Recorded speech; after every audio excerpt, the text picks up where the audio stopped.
Welcome to ESNEFT. My name is Charlotte Berry and I am one of the clinical nurse specialists for the deteriorating patient. So this video will outline the national early warning scores based on the Royal College of Physicians guidelines, which were updated in 2020. So ESNEFT uses NEWS2 to monitor all adult patients. Patient vital signs monitoring is undertaken by nursing staff, healthcare assistants, student nurses at regular intervals at the bedside. And our aim is to recognise clinical deterioration, escalate appropriately, and provide timely intervention at the bedside of the deteriorating patient. So let's have a look at the Royal College of Physicians paper monitoring chart. This is laid out in the format of A to E. So airway breathing and oxygen delivery make up the top boxes. A respiratory rate between 12 and 20 per minute will not score, and any values outside the white box will attract a score of between 1 and 3. Any score in the red box will score a 3. When monitoring oxygen saturation, there are two scales to choose from, 94 to 98% and 88 to 92%. Scale 1, which is the 94 to 98%, will be used for the majority of patients, and the unused scale needs to be crossed out, please. Scale 2 is to be used where there is proven hypercapnia and where the target saturations are prescribed as 88 to 92%. This is as per RCP guidance.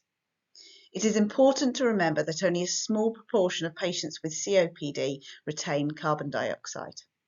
Scale 2 then needs to be selected on Sentinel to reflect this.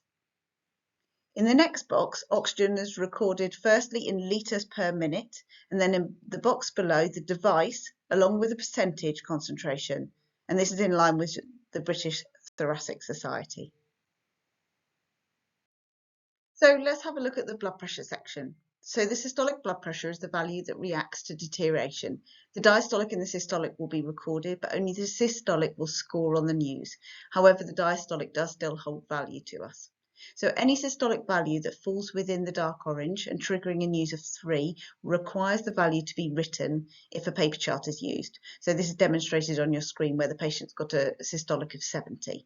So when this occurs, this is referred to as 3 in 1 single parameter, or 3 in 1 as you might hear it being referred to. So when assessing blood pressure, it's important to note the trend and also the patient's baseline values. 2 points that might be helpful to you is number 1, a patient might be hypertensive but still have a score of 0 for their blood pressure on the NEWS. Patients only start scoring once their systolic goes above 220. So number 2 is that the higher the NEWS score, the darker the shading. E.g., it will start with white, then to yellow, then to orange, and then to kind of a dark orange-red colour. So the next on the NEWS chart is D, which is for consciousness. This is where the AVPU is recorded. So if the patient is being assessed as being anything other than alert, they will score a 3. If a patient is only responding to voice, pain, or is unresponsive, they're at high risk and they need medical review. Patients can also score for new onset confusion. If the confusion is chronic, this doesn't produce a score, but will still need appropriate care. So there are 2 ways in which NEWS2 is recorded in our trust. So it's either on a paper chart, so an RCP paper chart, or on an electronic monitoring system, which is called Sentinel. This has been developed by Colchester-based IT services. The staff will record the vital signs on a handheld device, often called an iPod, such as the one in the centre of your screen, and they'll take the observations at the bedside, and then this will be uploaded automatically onto the Sentinel app, which can be viewed either via a desktop or through the iPods anywhere within the trust. This is the view of a single set of vital signs, and as mentioned, this can be viewed via the iPod or on a desktop. Note the NEWS2 values and colours are in line with the RCP parameters. So this patient has a respiratory rate of 26, scoring a 3, oxygen saturations of 92%, scoring a 2, and the temperature is up as well at 38.5, which scores a 1. So all other parameters are normal, scoring a 0. So as the staff member submits the patient values into Sentinel, so puts them into the iPod when they're doing their observations, the total NEWS score will automatically be calculated. And in this example, the patient has a total NEWS score of 6, which is down the bottom. As mentioned, patient vital signs can be viewed remotely, and this will really help you prioritise your response to escalation.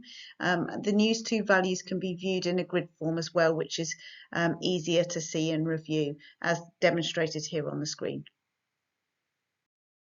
Apart from viewing the observations in a grid on Sentinel, there are many other ways to view the data too.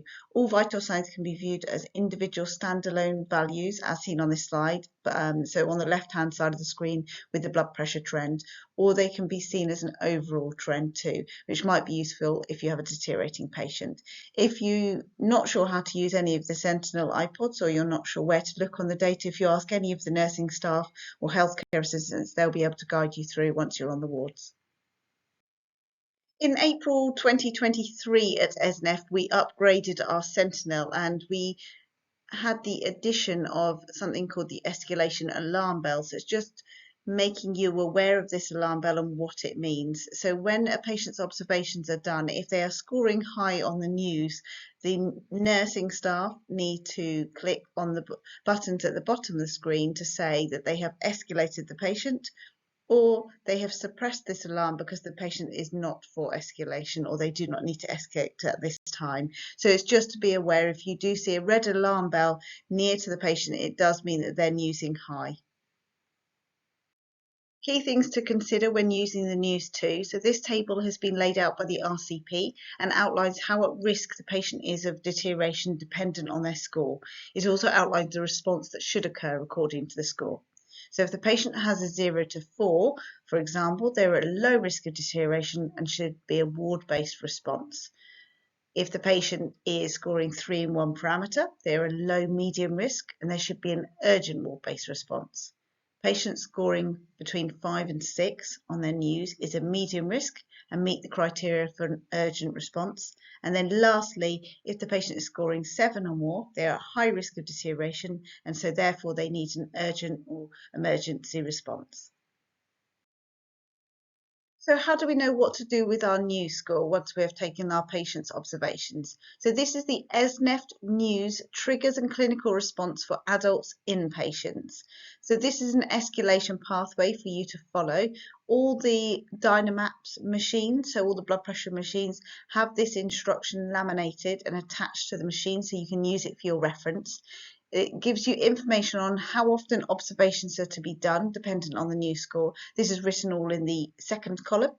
On the third column, this is titled clinical response, and these are the actions that should be taken dependent on the NEWS score. So, for example, if the patient scores a NEWS of 5, the RN will contact the doctor. The doctor then has 60 minutes to review the patient. And there's other advice and guidance there on the tool saying what should be done for this patient that has a NEWS of 5 to 6. For another example, if a patient has a score of 7 or more, the patient should have observations done at least every 30 minutes and be continually monitored. And an ST3 or more should review the patient within 30 minutes. And the patient needs to also be escalated to the critical care outreach team. We've also put the critical care outreach team's numbers at the bottom of the page, so you've got them there for your reference. It is worth mentioning that for new admissions, NEWS2 needs to be recorded a minimum of 4 hourly for the first 24 hours.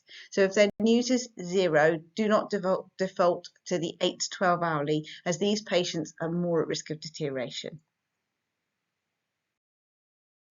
If the patient's baseline observations do not sit within the normal range outlined in the NEWS, they may benefit from having bespoke parameters.